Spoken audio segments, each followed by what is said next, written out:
सहनाववतु सहनौ भुनक्तु सह वीर्यङ्करवावहै तेजस्विनावधीतमस्तु मा विद्विषावहै। ओम शांति शांति शांति।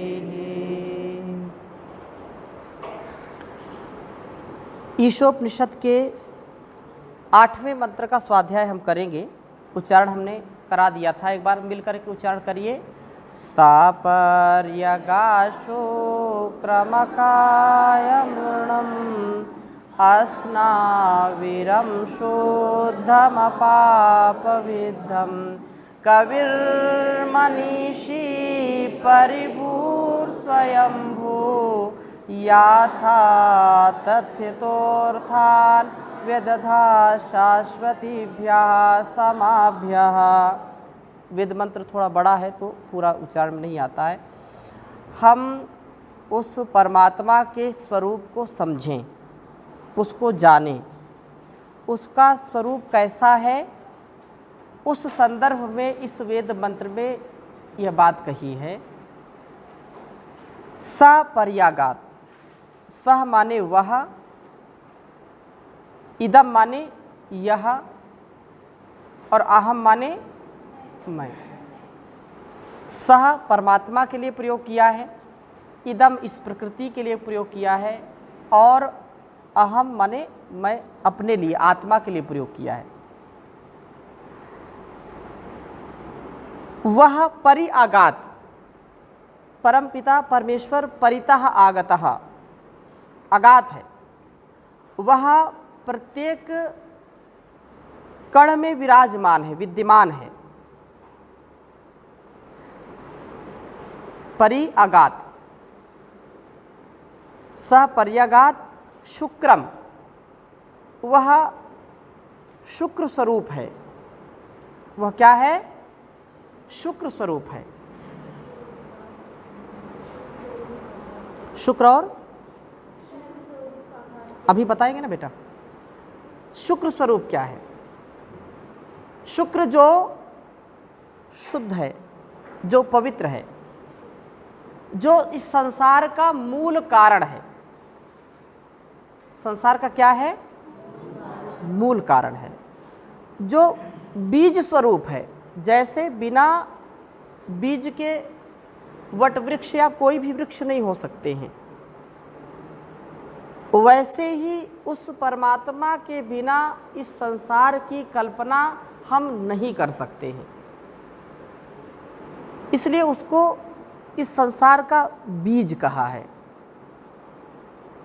शुक्रम, वह शुद्ध है, परम तेजस्वी है और जगत का निमित्त कारण है। थोड़ा सा समझने का प्रयत्न करेंगे।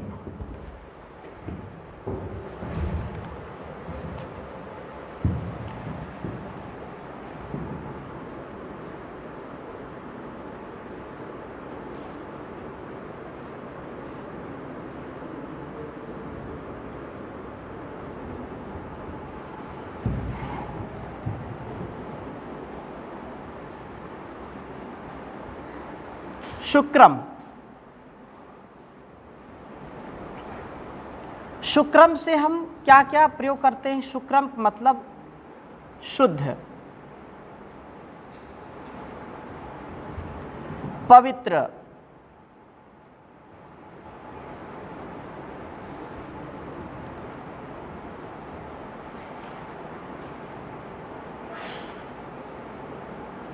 मूल कारण,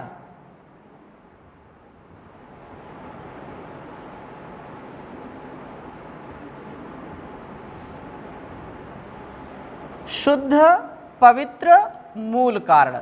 मूल कारण मतलब जगत का, इस ब्रह्मांड का मूल कारण है वो। यदि वह ना हो तो यह संसार भी नहीं होगा। शुद्ध स्वरूप है, तेजस्विता भी उसमें कह सकते हैं। तो तेजस्वी, एक शब्द और लिख लो, तेजस्वी।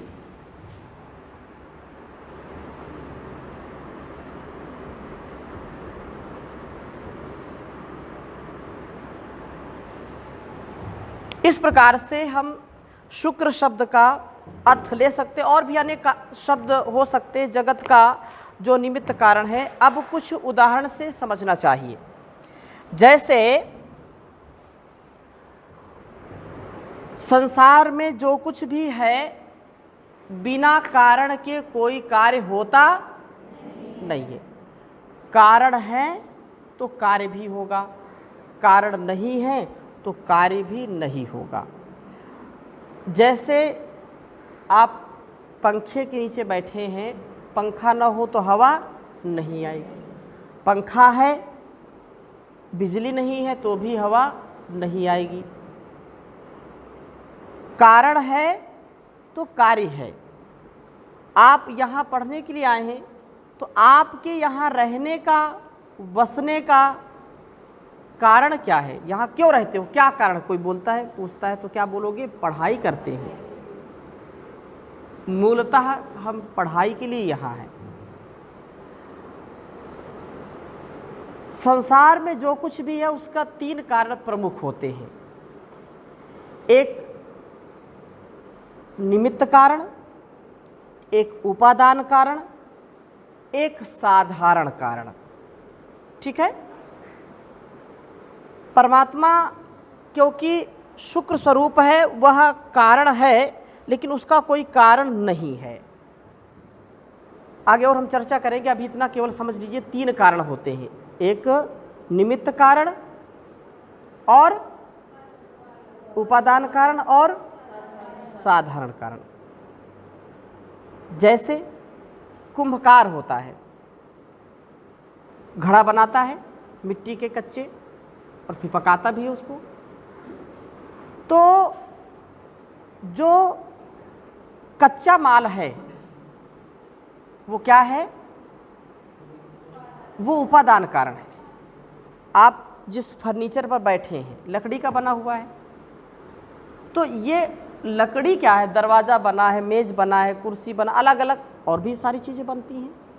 ये उपादान कारण है। लकड़ी से और भी कुछ बनाया जा सकता है। मिट्टी से क्या क्या बनाते हैं? मिट्टी से ईंटें बनती हैं, मिट्टी से सुराही बनती है, मिट्टी से दीपक बनते हैं, मिट्टी से घड़ा बनता है, मिट्टी से चिलम भी लोग बनाते हैं, मिट्टी से गमले बनते हैं।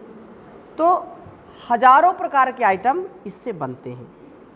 और जब मिट्टी नहीं होगी तो कैसे बनेंगे? नहीं बनेंगे। तो ये उपादान कारण। मिट्टी क्या है? उपादान कारण। लेकिन मिट्टी खूब है और बनाने वाला व्यक्ति नहीं है। लकड़ी खूब है, फर्नीचर बनाने वाला नहीं, कारीगर नहीं है, तो कैसे बनेंगे? नहीं बन सकते। इसके लिए निमित्त चाहिए। और जो कारीगर है, जो कारपेंटर है, जिसको तक्षा कहते हैं, बढ़ई है, और जो कुंभकार है, ये जब तक नहीं होंगे तब तक मिट्टी के पात्र बना नहीं सकते। इसलिए ये निमित्त कारण है।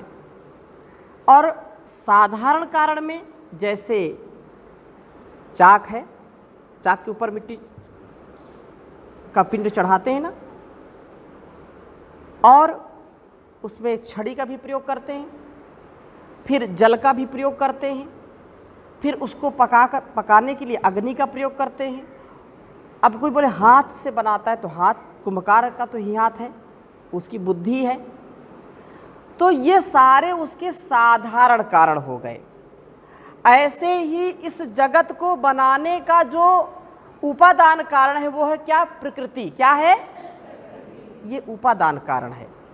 और परमपिता परमेश्वर उसका निमित्त कारण है।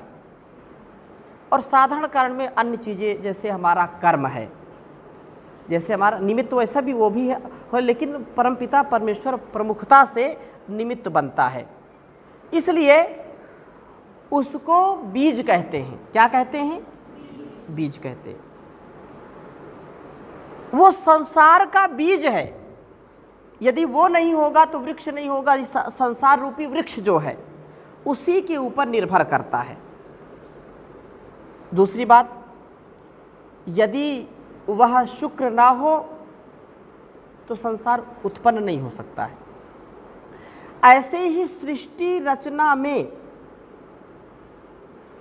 अंडज, पिंडज, स्वेदज, उद्भिज 4 प्रकार की योनियां हैं। 4 प्रकार से जीव जंतुओं का जन्म होता है। अंडज, जो अंडे से, अभी फिर कभी विस्तार से मैं चर्चा करूंगा, अभी संकेत मात्र इसका समझ लीजिए। जो अंडे से जिनकी उत्पत्ति होती है, अंडे में जो रहते हैं वो अंडज कहलाते हैं। अंडज, अंडज से जन्म लेना, अंडज। पिंडज, जो थैली में होते हैं, जेर में होते हैं, जैसे पशु हैं, मनुष्य है तो एक माँ के गर्भ में रहते हैं, तो वो पिंडज हो गया।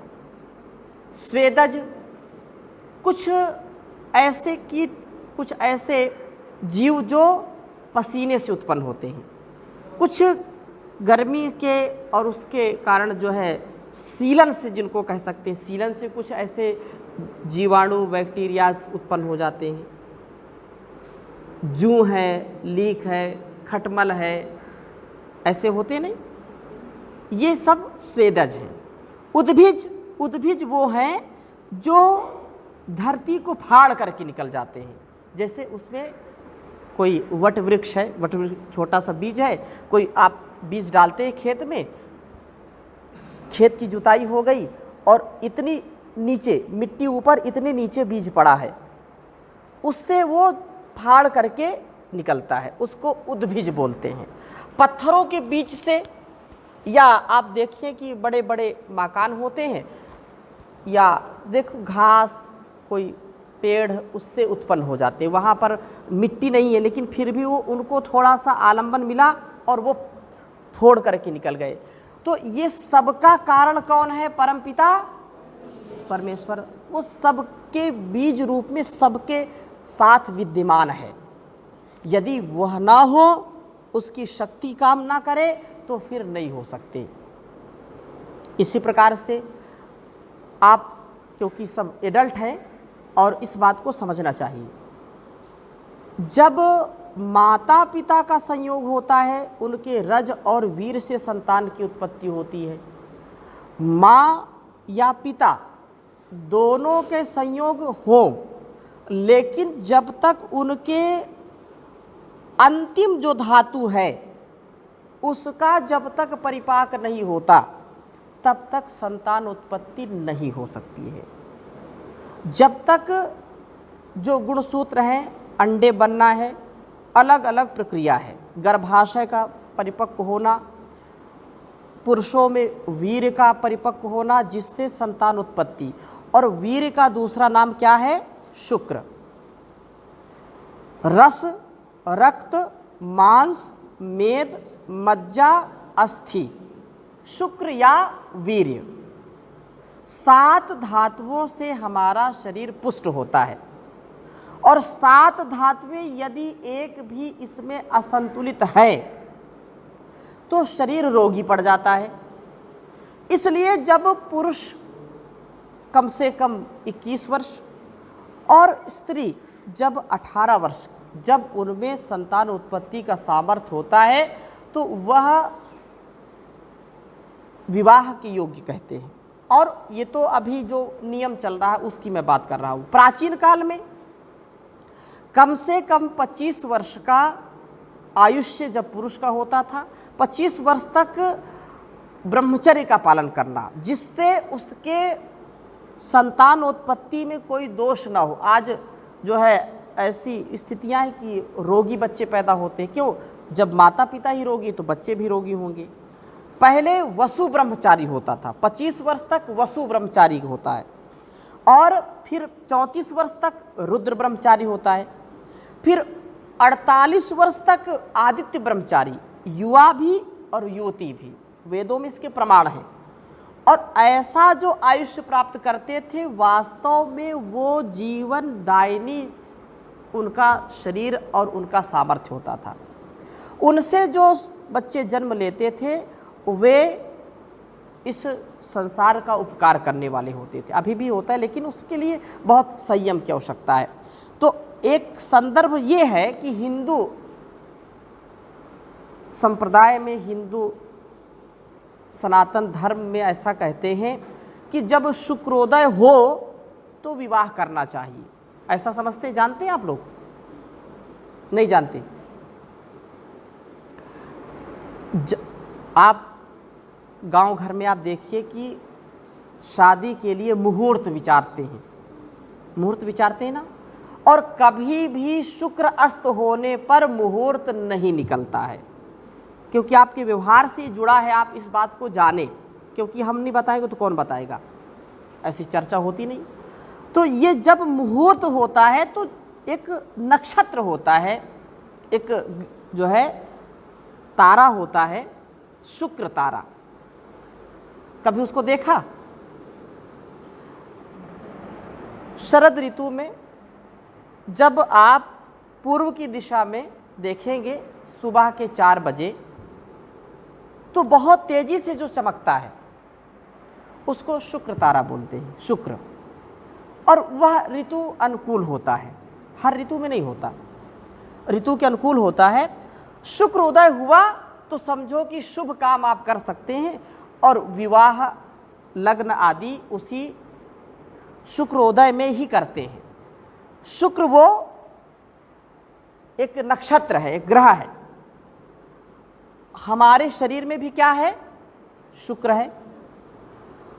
कुछ लोगों ने इस शरीर के शुक्र से उस शुक्र को जोड़ दिया कि जब शुक्र उदय हो तभी विवाह करो, जबकि हमारे शरीर जब परिपक्व हो संतानोत्पत्ति के लिए तभी विवाह करना चाहिए। एक अवस्था ऐसी आती है, शुक्र अस्त हो जाता है, जब ज़्यादा आयुष्य हो जाता है, 50 वर्ष, 60 वर्ष, 70 वर्ष में वो चाहे स्त्री हो या पुरुष, वो संतान उत्पत्ति का सामर्थ्य क्षीण हो जाता है। तो उस अवस्था में भी विवाह नहीं करना चाहिए। और अल्प आयु में भी जब शुक्र उदय ना हुआ हो, परिपक्व ना हो, तो भी विवाह नहीं करना चाहिए। शुक्र का जो अर्थ यहाँ है, जो मूल कारण, तो सृष्टि का मूल कारण क्या है? परमपिता परमेश्वर। और यहाँ जो सृष्टि संसार की, जैसे हम सब आप हैं यहाँ, माता पिता अपने रज और वीर से हम सबका जन्म दिया है। और आप में से हो सकता है कई ब्रह्मचारी हो, कई गृहस्थी हो, कई जो है आजीवन साधु सन्यासी भी हो सकते हैं। अपवाद में किसी को ज़्यादा वैराग्य आ जाए, अनंत जैसा, कि इसका तो केवल प्रेम ईश्वर से है, तो और किसी की आवश्यकता नहीं, हो सकता है कि आगे सन्यासी बन जाए, तो उनके लिए गृहस्थी की कोई आवश्यकता नहीं है। लेकिन अब जो शुक्र है, जैसे तेजस्विता, तेजस्विता एक अर्थ है, पवित्रता एक अर्थ है, शुद्धता एक अर्थ है। जिनके जीवन में शुद्धता है, पवित्रता है, तेजस्विता है, वो अपने तेज से, अपने ओज से शिष्यों को जन्म दे देते हैं। जैसे परम पूज्य श्री स्वामी जी महाराज और ऋषि परंपरा, वो अपने शरीर से जन्म ना दे करके अपने ज्ञान से, अपने तेजस्विता से एक नई सृष्टि का सृजन करते हैं। करते कि नहीं करते? तो एक बात ये है, आत्मीय जिनको हम बोलते हैं, आत्मज जिनको बोलते हैं, तो शुक्र शब्द का अर्थ डिटेल से मैंने बता दिया। Any question? तो शुक्र का मतलब मूल कारण, इस सृष्टि का भी मूल कारण, और हमारे अंदर भी वही है जिसके कारण हम इस संसार को, इस समाज को आगे बढ़ाने का कार्य करते हैं। वह परमपिता परमेश्वर से ही मिलता है। संसार में कोई ऐसा नहीं कभी, क्योंकि एक एक शब्द पर मुझको बहुत सारी चीज़ें नज़र आती हैं, ये भी बताऊं, ये भी बताऊं, तो चीज़ें रह जाती हैं, इसलिए विराम दूंगा, आगे चलता हूं। शुक्रम अकायम, परमात्मा क्या है? अकायम, काया रहित है। काया समझते हैं? शरीर। काया रहित है, वो शरीर नहीं है। फिर आपके मन में प्रश्न आएगा, फिर लोगों ने मूर्ति क्यों बना दी, उसका तो शरीर बना दिया। वो एक सिंबॉलिक है, एक प्रतीक है। और जिसने संसार को बनाया जिसने हमको बनाया उसको बनाने का सामर्थ्य हमारे अंदर है क्या?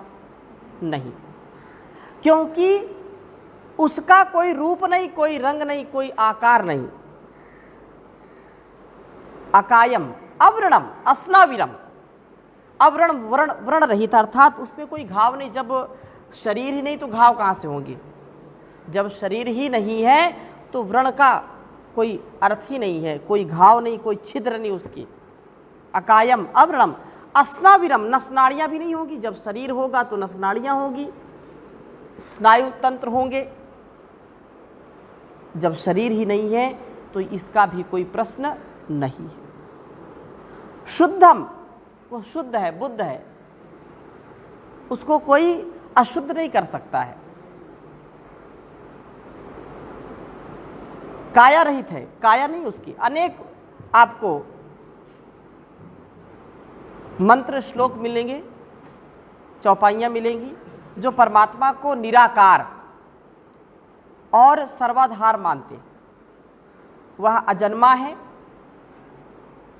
अंतर्यामी है, सर्वशक्तिमान है, न्यायकारी है, दयालु है, सब प्रकार से शुद्ध बुद्ध है। चौपाई आती हैं,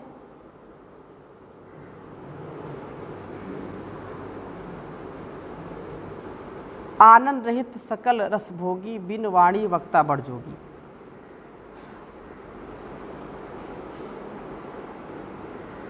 आँख और कान न होते हुए भी वो देखता है। यहाँ के कैमरे हो सकता है कहीं फ्लॉप हो जाए, टूट जाए, फूट जाए, लेकिन उसके कैमरे कभी खराब नहीं होते। हाई पावर के कैमरे उसके लगे होते चारों ओर, बड़े बड़े। यहाँ के कैमरे, संसार के कैमरे और यहाँ के जो एडिटर होते हैं, जो प्रोड्यूसर होते हैं, जो डायरेक्टर होते हैं, वो कभी गड़बड़ कर सकते हैं, लेकिन वो कभी गड़बड़ नहीं करता है। आप बड़े किसी मॉल में जाइए, बड़े किसी संस्थान में जाइए तो लिखा होता है सावधान, आप कैमरे की निगरानी में है, आप कैमरे की गिरफ्त में है, सावधान हो जाते, देख रहे हैं, कोई गड़बड़ मत करो। लेकिन वो कभी भी गैर हाजिर नहीं होता है, सदा विद्यमान रहता है। लेकिन ये मन जो है उल्लू का पट्टा है, उसको अनुभव नहीं कर पाता, उसको समझ नहीं पाता और गलत कार्य कर बैठता है, जिसका परिणाम भोगना पड़ता है। तो परमात्मा क्या है? वो अकायम अव्रणम अस्नाविरम शुद्धम अपाप विद्धम, उसको कोई भी पाप बेंध नहीं सकते, उसको कोई भी पाप छू नहीं सकता। शुद्धता का वह पर्याय है। सत्यम शिवम सुंदरम है। इसलिए ये बात हमको समझ लेनी चाहिए कि वह बिन पग चले सुने बिन काना, कर्म करे कर विधि बहुनाना।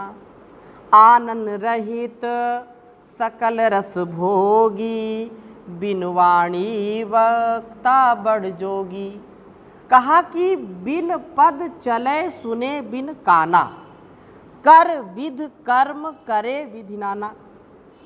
कर्म इतना करता है कि उससे ज़्यादा कर्मशाली कोई नहीं है, और वो चलता भी नहीं है, उसके पैर नहीं, फिर भी हर जगह मौजूद रहता है।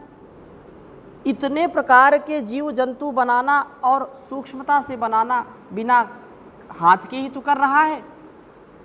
तथा कर बिन कर्म करे विधि नाना। आनंद रहित सकल रस भोगी, मुख नहीं है, सिर नहीं है, फिर भी हर प्रकार से इस संसार का कल्याण करने वाला है। बिन वाणी वक्ता बड़ जोगी, वो वाणी नहीं है उसके, फिर भी सबसे बड़ा वक्ता है, प्रवक्ता है। उससे बड़ा इस संसार में कोई वक्ता ही नहीं है। इस दृष्टि से कहा सा पर्यागात शुक्रम अकायम अव्रणम अस्नाविरम शुद्धम अपाप विद्धम। कबीर मनीषी परिभू स्वयंभू, वो कवि है, सबसे बड़ा कवि है। कवि किसको कहते हैं? कवि क्रांतदर्शी को कहते हैं, कवि उपदेष्टा को कहते हैं, जो उपदेश देने वाला है। कवि जो भविष्यत की बात को भी जानता है। कवि जो काव्य करता है, कवि जो पांडित्य जिसके अंदर है, जो विद्वान है, उसको कवि बोलते हैं, इसलिए उसको कवि कहते हैं। कबीर मनीषी। कुछ कबीर पंथी लोग इस वेद मंत्र को, इसमें कबीर आया है ना, कवि ही, तो बोलते हैं कबीर जी का उसमें वेदों में उल्लेख है, इसलिए कबीर जी जो है ना वो परमात्मा के अवतार हैं। ऐसा बिल्कुल नहीं है। कबीर मतलब कवि ही। कवि कृतो विष्णु कर्माणि पश्यत यतो वृतानि पशपशे इंद्रस्य युज्य सखा देवस्य पश्य काव्यम न मामार न जीर्यति। जो काव्य है ये कभी भी नीरस नहीं होता, नूतन होता है हमेशा। इस जो 4 वेद हैं, ऋग्वेद, यजुर्वेद, सामवेद, अथर्ववेद, उसकी रचना है, उसका विधान है, उसका संविधान है, उसका उपदेश है, इसलिए इसको कवि कहते हैं। ईश्वर को क्या कहते हैं? कवि है। सबसे ज़्यादा, सबसे बड़ा काव्य करने वाला है, सबसे बड़ा उपदेष्टा है, उपदेश करने वाला है, इसलिए इसको कवि कहते हैं। जहाँ ना जाए रवि वहाँ जाए कवि, ऐसा बोलते हैं। तो कवि जो काव्यम करोति, कवि है। कबीर मनीषी, वो मन की बात को जान लेता है, मन को समझता है, जानता है, किसके मन में क्या चल रहा है वो सब जानता है। इसलिए मन पर नियंत्रण रखें, मन में कोई भी बुराई नहीं आनी चाहिए, आ जाए तो उसको संभालने का प्रयास करें। परिभू स्वयंभू, वो परितः भू, भू सत्तायाम, परितः सब जगह जो विद्यमान है, जिसकी सत्ता और व्यवस्था, जिसकी सत्ता का पता ये पत्ता पत्ता बता रहा है कि वो है, ऐसा परमपिता परमेश्वर स्वयंभू, स्वयं है वो, उसका कोई जन्म देने वाला नहीं, उसका कोई कारण नहीं है, वो सब का कारण। जैसे हमने बताया उपादान कारण, निमित्त कारण और साधारण कारण, लेकिन परमात्मा को कोई कारण नहीं। अब पता है परमात्मा का कौन पिता है बताइए, परमात्मा कहाँ से आया बताइए, कहीं ना कहीं से शुरू हुआ, कोई ना कोई तो होगा उसका माता पिता, ऐसे प्रश्न लोग करते हैं। कभी ना कभी तो शुरू हुई होगी ये सृष्टि, ऐसी जो बात है वो बिल्कुल नहीं है, क्योंकि वह स्वयंभू, स्वयं आया हुआ, वो खुदा है, खुद आया हुआ है, जर्रे जर्रे में समाया हुआ है। स्वयंभू याथा तथ्य तो अर्थान वेदधात शाश्वतीभ्या समाभ्या, वह परम पिता परमेश्वर शाश्वतीभ्या समाभ्या, सब प्रकार से सदा से जो चली आ रही प्रजा है, जो जीव हैं, याथा तथ्यतः जिनके जैसे कर्म होते हैं उनको वैसी ही फल की व्यवस्था करता है, उनको वैसी ही योनियों में भेज देता है, उनको व्यदधात, उनको उत्पन्न करता है। वहाँ पर कोई सिफारिश नहीं चलती है, कोई रिश्वत की सरकार नहीं है। आगे और चर्चा करेंगे, अभी यहीं पर विराम देते हैं। ओम शांति शांति।